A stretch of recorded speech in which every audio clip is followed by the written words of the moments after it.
Hello, welcome back to my channel and welcome to the start of another new series. Not sure how long this is going to go on for or how many episodes there's going to be, but it's the garden renovation.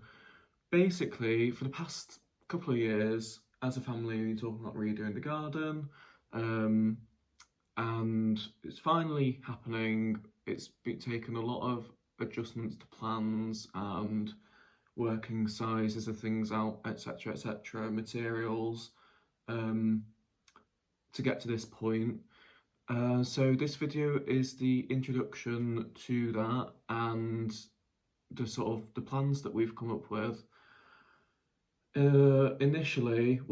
Briefly, the plans are creating a big shrubbery and planting area at the back of the garden, getting rid of the old shed and building a much bigger outbuilding that houses a shed, summer house and canopy, a new patio area, and a smaller one at the back where the sun hits last thing on a night, and then at some point building a wall between us and the neighbour because at the moment it's a fence, and screening off where the bins are. So quite a lot. And I will say now that I don't know how long it's going to take. I don't know how frequent these videos are going to be.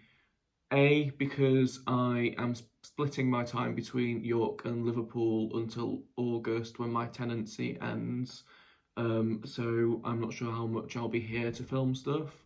I am going to ask my parents to send me updates though, so I can include them. The other thing is money. It's obviously very expensive to do this, and it's cost quite a lot of money so far to get to the stage that we're at.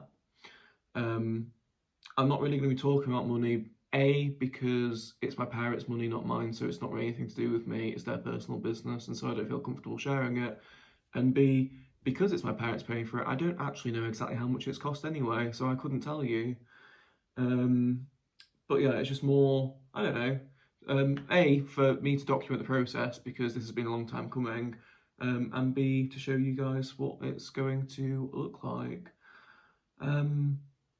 But yeah, the plans have changed a lot. Originally, we were going to go for a brick built outbuilding because my sister's boyfriend is a bricklayer professionally, very good at his job. He does like church restorations and stuff like that, so he's just as much like stonemason, etc. So he's very skilled, and obviously labour would be free. Well, not obviously, but he said he would do it for free. However, the cost of building it was going to be quite a lot more, about 3 times the price if we did it out of wood. So that's what we've gone for.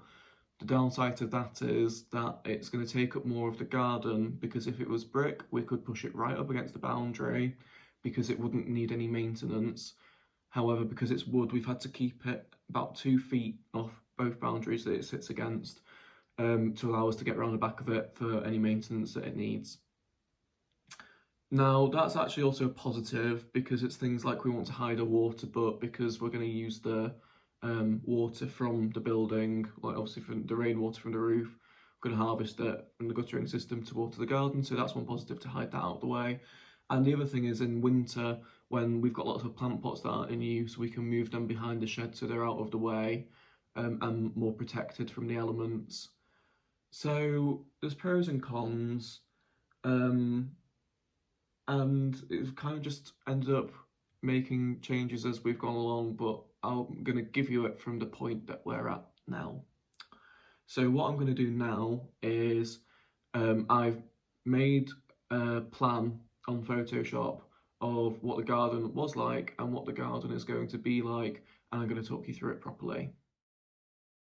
So as you can see on the left we have the existing garden. It's mainly laid to lawn. It's a good sized garden. It's 13.5 metres wide and 12 metres deep front to back.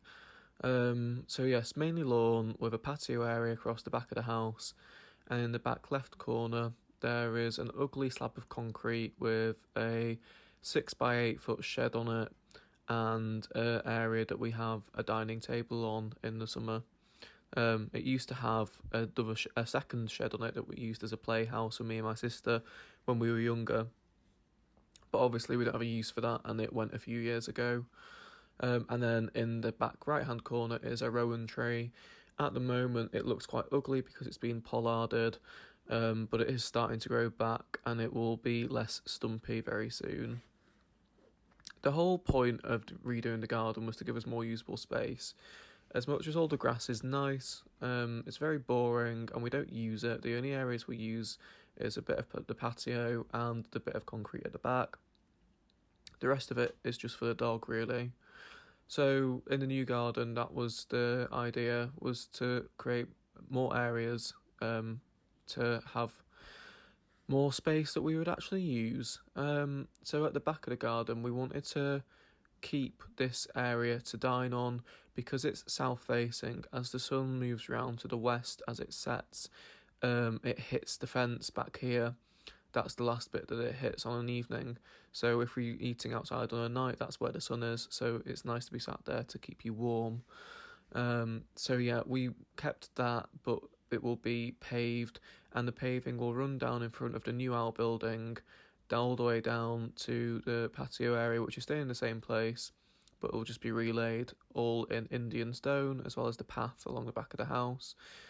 So the outbuilding itself consists of a 6 foot by 8 foot shed, which replicates that over there. That's not the right size, that actually is. Proportionally, I mean. Then there's a summer house, which is 8 foot by 12 foot, and after that a canopy that is 8 foot by 8 foot. The reason for the canopy is because it's a south-facing garden. It will provide us with a shaded area to sit out on in the heat of the middle of the day.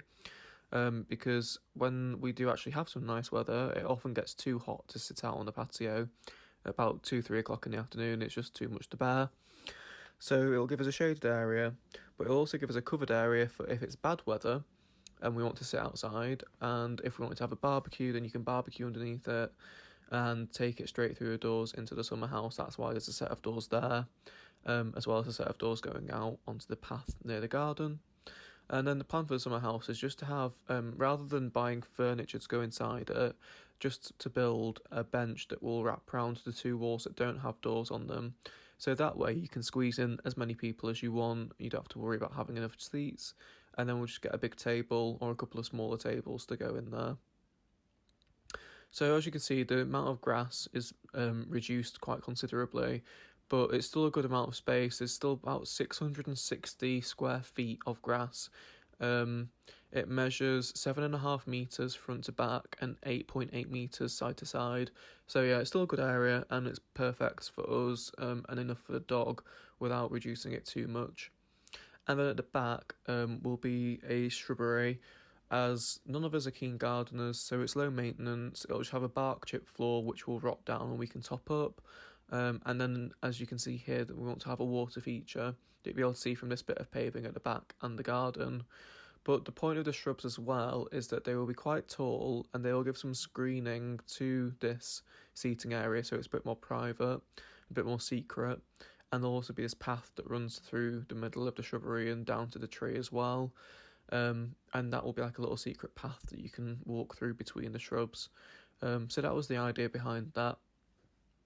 So there's quite a lot of change that's going to happen. As you can see, they look both, it looks completely different from the existing garden, but it will just give us different zones that we can use throughout different times of the day, and keep a good amount of grass for the dog and have some nice colour from the planting. We can also put bedding plants in pots. We have some planters that run down this side of the garden that we're going to keep. And it will just be a much nicer space to use, and much more usable, and we'll spend more time there. The black dot that you can see at the back there will be a water butt, as the guttering from the building will run directly into that. And then Dad's installed a drain that connects to the mains drains, so that when that gets full, it will overflow into the mains drains network. So that's all sorted. And the building will be fully insulated, and have power to it, so it can be used all year round and all times of the day. It'll have lighting, etc.